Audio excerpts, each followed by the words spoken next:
Haseyo level 2. 안녕하세요.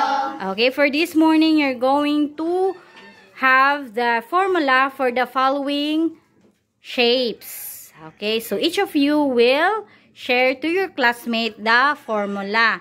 For number 1, marry me the triangle. Triangle. Area of triangle. 1/2 b times h. Okay, again, what is the formula for triangle?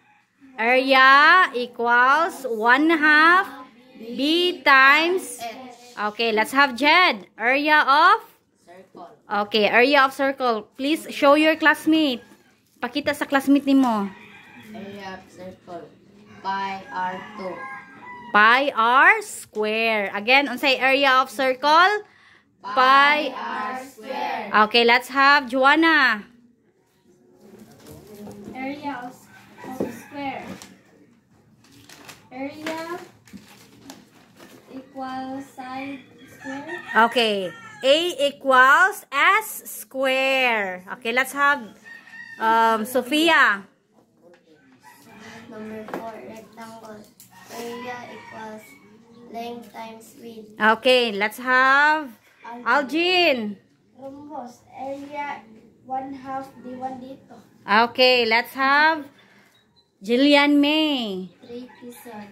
Area equals 1/2. Trapezoum. Trapezoid. Area equals 1/2 a plus b plus parentheses times h. Please show your classmates sa inyong gibasa. Ana, like ni Prince. Okay, very good. Area of sector equals sine 36 times pi r2 equals 1/2 Pi r square na siya. If na ay 2 sa tumoy, square ang basa. Okay, remember. Very good. The Lion and the Deer. I learned about the story, the title, The Lion and the Deer. I learned that you don't trust it is dangerous. Don't trust other because you don't know your friend or even brother or sister. Okay, Sophia, wait for a moment. So, you mean to say, do not talk to strangers, especially in the school, for your safety as a student. Am I correct? Okay, very good. Continue. I have experience to my classmate. For my example, my classmate tricked me. Why I say that? He said to me, let's go. He said to me, let's play hide and seek. He said to me, I am hiding, you are counting. We say to me. 안녕하세요. 저는 11살 초등학교 6학년 진란입니다. The lion and bear. Trusting your enemies can be dangerous. I learned that the lion and bear. Someone betrayed you. Don't face you. No one, my brother there, and no one must my classroom. She started to class. 안녕하세요. 저는 11살 초등학교 6학년 아진입니다. The Lion and the Deer. I learned about from the story that entitled The Lion and the Deer, and I experienced that to my classmate that he betrayed me. And the first that we are classmates, I was trusting him and he also me. I was sharing to him and he made me laugh. In a few months, he was not making me laugh, and he was angry to me. I don't know why. And he have a new best friend, and I said that, oh, you have a new best friend, and he was. 안녕하세요. 저는 11살 초등학교 6학년 프린스입니다. The Lion and the Deer. I learned from the story titled The Lion and the Deer. My experience, me and my classmate are fighting together because she tricked me, and one day she tricked me too. She tricked my boyfriend and she lied to me. And I got some idea, but it was too hard. But I realized it was too bad. I go to my classmate and said sorry, and my classmate 안녕하세요. 저는 12살 중학교 1학년 전입니다. The greedy mosquito. Moral. Greed can land you in trouble. Reflection. I learned from the story entitled The Greedy Mosquito. If you greedy, don't be greedy. If you greedy, he always makes trouble in the life. So don't be so greedy. I have long experience before I can tell because it's so long. I realize that is so big mistake. Okay, very good.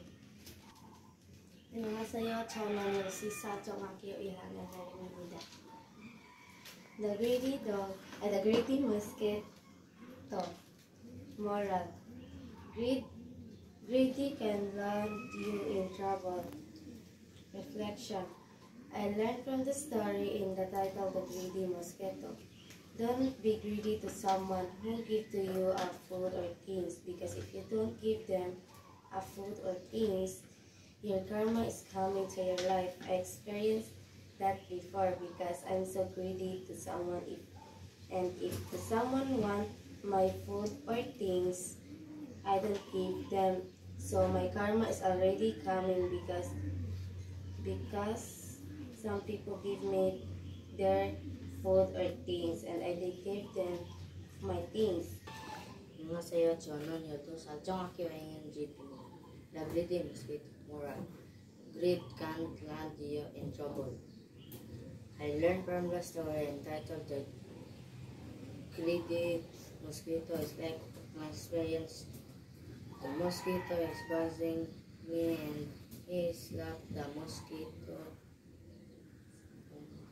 Okay, sit down. Very good. So, with regards of the story, The Greedy Mosquito, the moral we can get from the story is greed can land you in trouble. So, dulot gid siya og problema or kagubot or trouble sa inyong kinabuhi if nubra ra sa ka greed. Okay? The Greedy Mosquito. So, this is the title of the story. One evening, a mosquito was feeling very hungry. He started buzzing around a man's ear. After some time, the man got very irritated. "What do you want?" he asked the mosquito. "Sir, I am very hungry," replied the mosquito. "I would be really grateful if you let me have some of your blood." The man thought for a moment. "Okay," he finally replied. "But you are allowed to suck blood only from my heel. If I catch you sucking blood from anywhere else, I will kill you." The mosquito flew to the heel. The skin of the heel was very tough and the mosquito's needle almost broke while trying to get through the skin. Even so, the mosquito didn't complain. After a while, the mosquito grew tired of sucking blood from the tough skin of the heels. He started eyeing the soft skin of the ankle. He just couldn't resist it and stuck his toe into the ankle. The man jumped with surprise when he felt the pain and slapped the mosquito away. Moral: greed can land you in trouble. So, naayon sa ka mosquito, ang mosquito ato gutom na kaayo niya, gusto jud siya nga kauna og dugo.